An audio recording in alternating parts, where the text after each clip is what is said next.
People के वृक्ष के नीचे पितरों की शांति है तो कितने चावल के दाने चढ़ते हैं?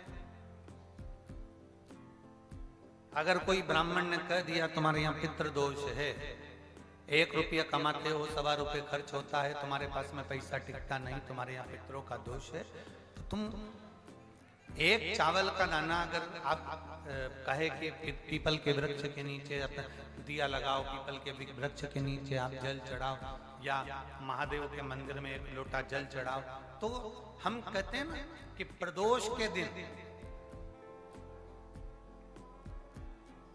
बेलपत्री का वृक्ष, पीपल का वृक्ष, आंवले का वृक्ष, बड़ का वृक्ष या शंकर का शिवालय, फिर से सुन लेना, पीपल का वृक्ष, बेलपत्र का वृक्ष, आंवले का वृक्ष, बट का वृक्ष या फिर शंकर का, जम के बोलो, शिवालय। शिवालय का मतलब शंकर का मंदिर या शिव। प्रदोष के दिन अगर आपको लग रहा है कि हमारे यहाँ पितृदोष है, बहुत तकलीफ चल रही है, बहुत कोई ने कहा पितृदोष है, कोई कह रहा है पितरों का, तुम्हारे यहाँ ये तकलीफ है, पितरों की ये तकलीफ है, पितरों की वो तकलीफ है, पितरों की ये तकलीफ है, बार बार अगर कोई कह रहा है तो फिर आपको उसमें स्मरण करना पड़ेगा कि हम चावल के कितने दाने भगवान शंकर को समर्पित कर दें कि भोलेनाथ हमारे पितरों को तृप्त कर कर। हम तृप्त नहीं करेंगे, हमारी सामर्थ्यता नहीं है कि हम पितरों को तृप्त कर सकते। आप में से कोई है जो पितरों को तृप्त कर सकता है? संसार में कोई नहीं जन्मा जो अपने पितरों को, अपने पूर्वजों को तृप्त कर दे। गया जी का पिंडदान कर लो, तर्पण कर लो, तिलांजलि दे दो, घर में ब्राह्मण भोज करा दो, साधु भोज करा दो, संत भोज करा दो, तुम दुनिया भर का सारा 50 काम कर लो, उसके बाद भी तुम पत्रिका किसी को दिखाओगे तो वो भी कह देगा तुम्हारे यहाँ, फिर वापिस कहेगा कि पितृ दोष है। अब तुमने अभी इतना अनुष्ठान करा, इतना पिंडदान करा, इतना तर्पण करा, इतनी तिलांजलि करी, इतना सब कुछ करा, इसके बाद वापिस पितृदोष आ गया, फिर वापिस पितृदोष। क्यों? दुनिया में ऐसा कोई नहीं जन्मा जो अपने पितरों को तृप्त कर। आप अपने घर के लोगों को तृप्त नहीं करते, जो जिंदा हैं वो उनको बोलो री भाई, जीजियो सही है कि गलत?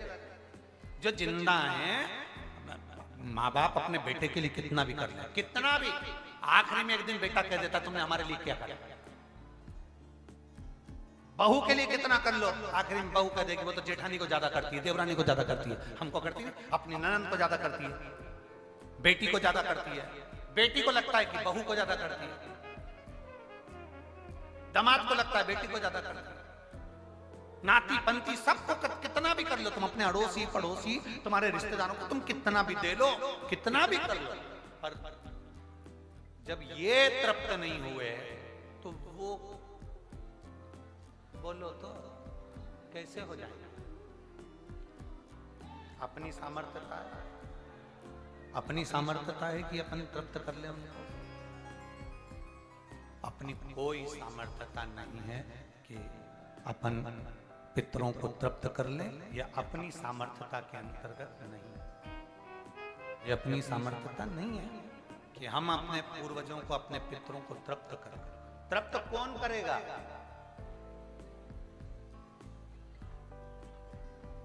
जिनकी शरण में पितृ है।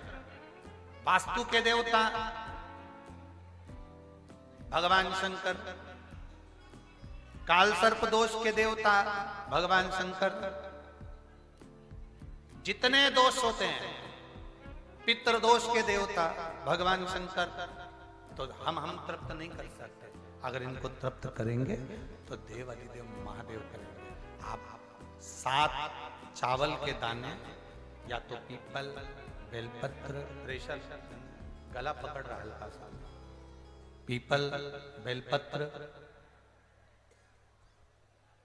आंवला, बटवृक्ष या फिर शिवालय, प्रदोष के दिन 7 चावल के दाने आप इन जगह में से कहीं पर भी अगर आप समर्पित कर देते हैं तो उसके बाद आप जो जिंदगी जी रहे हैं और 3 महीने फिर आप अंदाजा लगा कर देखना कि आपने जो 7 चावल के दाने इन स्थान पर अगर आपने समर्पित करे तो उसका फल पितरों को मिला कि नहीं मिला, और उसका फल हमें प्राप्त हुआ क्या। ये वो स्थान है जहां प्रदोष के दिन 7 अक्षत चावल का दाना भी हमारे पितरों को, पूर्वजों को तृप्त कर देता है। कौन कौन सा स्थान वापिस बोलेंगे सभी लोग? पहला पीपल, दूसरा बेलपत्र, तीसरा आंवला, चौथा बटवृक्ष और 5वां शिवालय, शंकर भगवान का स्थान। अब इसको समझना आपके ऊपर निर्भर है।